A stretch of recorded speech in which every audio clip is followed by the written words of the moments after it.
আসসালামু আলাইকুম। আশা করি সবাই ভালো আছেন। বাংলার গ্রামীণ একটা প্রবাদ আছে যে যার বিয়ে তার বিয়ে নাই, পাড়াপড়শির ঘুম নাই। নির্বাচনই আসলে এখনো কবে হবে কি হবে সেটা ঠিক হলো না। সেই নির্বাচনে কারা জিতবে সেটাও আসলে এখন পর্যন্ত নিশ্চিত না। তো বিএনপি ধরে নিয়েছে যে আগামী নির্বাচনে তারা জিতবে এবং তারা সরকার গঠন করবে, এবং এইটা মনে করেই তারা আসলে বিভিন্ন সময় মিডিয়াতে বিভিন্ন ধরনের কথাবার্তা বলছে, বিভিন্ন প্রোগ্রামে, দলীয় প্রোগ্রামে বিভিন্ন ধরনের কথাবার্তা বলছে।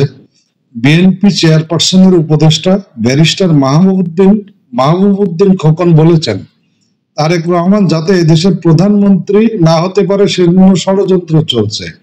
আমরা সাবধান করে দিতে চাই, কোনো ষড়যন্ত্রের কাজে আসবে না। তারেক রহমান এদেশে বীরের বেশে আসবেন, সুষ্ঠু নির্বাচনের মাধ্যমে এদেশের প্রধানমন্ত্রী হবে। শনিবার 22 ফেব্রুয়ারি বিকেলে কুমিল্লার চান্দিনা উপজেলার 6 ঘড়িয়া খেলার মাঠে কুমিল্লা উত্তর জেলা বিএনপি আয়োজিত সমাবেশে প্রধান অতিথির বক্তৃতায় তিনি এ সমস্ত কথা বলেন। তো এখন উনি এই যে বক্তব্যটা দিছে যে ষড়যন্ত্র চলছে, তাহলে এই ষড়যন্ত্র কারা করছে? ষড়যন্ত্র তো এখন আওয়ামী লীগ করছে না, কারণ আওয়ামী লীগ তো মাঠে নাই। তাহলে জামাত ইসলাম করছে অথবা বর্তমান সরকার করছে। বর্তমান যে সরকার, এই সরকারের পক্ষ থেকে এই ধরনের কোনো বক্তব্য এখন পর্যন্ত পাওয়া যায় নাই। আবার জামায়াত ইসলামীও কিন্তু আসলে বিএনপি কে নিয়ে আসলে ওইভাবে খুললাম খোল্লা কোনো কিছু বলছে না। যদিও জামাত ইসলামের আমির ডক্টর শফিকুর রহমান সহ জামাতের বিভিন্ন কেন্দ্রীয় নেতা এই যে 5ই আগস্টের পরে বিএনপির যেই বিভিন্ন অঙ্গ সংগঠনের নেতা কর্মী চাঁদাবাজি করছে, জবরদখল করছে, এগুলো নিয়ে তারা বক্তব্য দিল। তারেক রহমান সম্পর্কে তারা আজ পর্যন্ত প্রকাশ্যে আসলে কোনো বক্তব্য দেয় নাই যে তারেক রহমানকে প্রধানমন্ত্রী হতে দেওয়া যাবে না, বা এইগুলা কি বলে তাকে দেশে আসতে দেওয়া যাবে না। এদিক বিএনপি তো আসলে কখনো আপনার খালেদা জিয়াকে প্রেসিডেন্ট বানাচ্ছে, তারেক জিয়াকে প্রধানমন্ত্রী বানাচ্ছে, আবার বিএনপি বলছে যে না এই ধরনের এটা ঠিক না। তো এই বিএনপি আসলে চাচ্ছেটা কি? কুমিল্লার যে সমাবেশে তিনি ওই সমাবেশে আরো কিছু কথা বলেছেন। তিনি আরো বলেন, বিনা ভোটে ক্ষমতায় থাকবেন, জবাবদিহিতা কোথায়? এসব বাদ দিয়ে যার কাজ তাকে করতে দেন। অনতি বিলম্বে জাতীয় নির্বাচনের তারিখ ঘোষণা করে এই বছরের মধ্যে নির্বাচন সম্পন্ন করুন।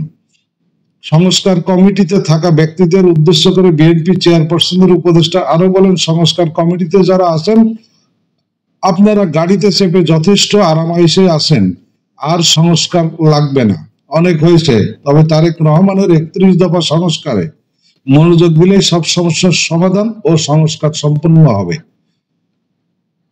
মানে বিএনপি যে 31 দফা ঘোষণা করেছে, ওনারা বলছে 31 দফা দিকে মনোযোগ দিলে আসলে সব প্রকার সংস্কার হয়ে যাবে। তো এখন যেটা ব্যাপার সেটা হচ্ছে যে বিএনপি যে এই সরকারকে এই যে বলছে বিনা ভোটে ক্ষমতায় থাকবেন, জবাবদিহিতা কোথায়? তো এই ডক্টর মোহাম্মদ ইউনূস যখন অন্তর্বর্তী সরকারের প্রধান হিসাবে দায়িত্ব গ্রহণ করেন, এই বিএনপি কে আসলে সব থেকে উচ্ছ্বাসিত দেখা গেছে, এই বিএনপি কে সব থেকে খুশি হতে দেখা গেছে। তো বিএনপি গত যে 15.5 বছর আওয়ামী লীগের নির্যাতনের শিকার হয়েছে, আওয়ামী লীগ তো ওনারা পান নাই। তো সেই আসলে ঝাল এখন এই বর্তমান সরকারের উপরে ঝাড়তেছে। অথচ বিএনপি তৃণমূল থেকে শুরু করে সমস্ত পর্যায়ে যান, এরাই কিন্তু আওয়ামী লীগের বিভিন্ন নেতা কর্মীকে আসলে জায়গা দিয়েছে। এই 5ই আগস্টের পর থেকে কেউ প্রকাশ্যে দিয়েছে, কেউ গোপনে দিয়েছে। আওয়ামী লীগের নেতা কর্মীরা খুললাম অনেক জায়গায় ঘোরাফেরা করলেও বিএনপি সে ব্যাপারে কোনো মাথা ব্যথা নাই। গত 15.5 বছর তাদের উপরে যারা অত্যাচার করলো তারা একেবারে ওপেনে ঘোরাফেরা করলো, কোনো মাথা ব্যথা নাই। উল্টো তাদেরকে রোধ করা বাদ দিয়ে তারা এখন নির্বাচন করতেছে যে যেমন তেমন একটা নামধারী নির্বাচন দিয়ে দেন, আমরা ভোটে জিতবো এবং সরকার গঠন করব, তারপরে সংস্কার করব। তো আসলে যে বর্তমান যে পরিস্থিতি, যেই পরিস্থিতিতে বাংলাদেশের সরকার পরিবর্তন হয়েছে, সেই পরিস্থিতিতে আসলে কারোর কিছু করার ছিল, কারণই কিছু করার ছিল না। এখানে বিএনপিও কাউকে দোষারোপ করতে পারে না। কি কারণে? যে ওই যে বৈষম্য বিরোধী যে ছাত্র আন্দোলন, ওই আন্দোলনে বিএনপির ভূমিকা কতটুকু ছিল?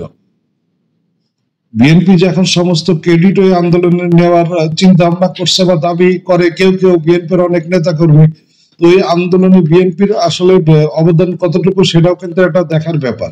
আর এই যে বর্তমান সরকারকে বিভিন্ন ভাবে হুমকি ধমকি দিচ্ছে যে বিনা ভোটের সরকার, তো বিনা ভোটের সরকারটা আসলো কি কারণে? শেখ হাসিনা ভারতে পালিয়ে চলে যাওয়ার পরে তো বাংলাদেশের সংবিধানের একটা শূন্যতা তৈরি হলো, এবং সেই শূন্যতা থেকে কাটাই উঠতে হলে এই অন্তর্বর্তী সরকার গঠন করতে হতো, না হলে সেনাপ্রধানকে ক্ষমতা গ্রহণ করতে হতো। তো সেনাপ্রধান তো উনি নিজে ক্ষমতা গ্রহণ করতে আসলে এখন পর্যন্ত সম্মত না। তো আসলে বিএনপি এটা কি বলে, তাদের মনে যার যখন যেই নেতার যা মনে আসতেছে সেই নেতা সেইভাবেই কথাবার্তা বলতেছে। এবং সব থেকে বড় কথা কি, এই বৃহৎ একটা রাজনৈতিক দল, তাদের এখনো যে চেইন অফ কমান্ড, সেই চেইন অফ কমান্ড কোথাও লক্ষ্য করা যাচ্ছে না। কেন্দ্রীয় কমিটির যে সমস্ত নেতা রয়েছেন তাদের মধ্যে তো চেইন অফ কমান্ড নাই, তারা এক একজনে এক এক ভাবে এক এক সময় এক এক কথা বলছে। তো বিএনপি, জনগণ কতটুকু বিএনপি কে চাচ্ছে সেটা কি বিএনপি কখনো কোনো জরিপ করেছে? বিএনপি কি জনগণের কাছে গেছে? তো সামনের যে নির্বাচন, এই নির্বাচন যে কঠিন একটা নির্বাচন হবে, এই সরকারের জন্য চ্যালেঞ্জিং নির্বাচন হবে, এতে কোনো সন্দেহ নেই।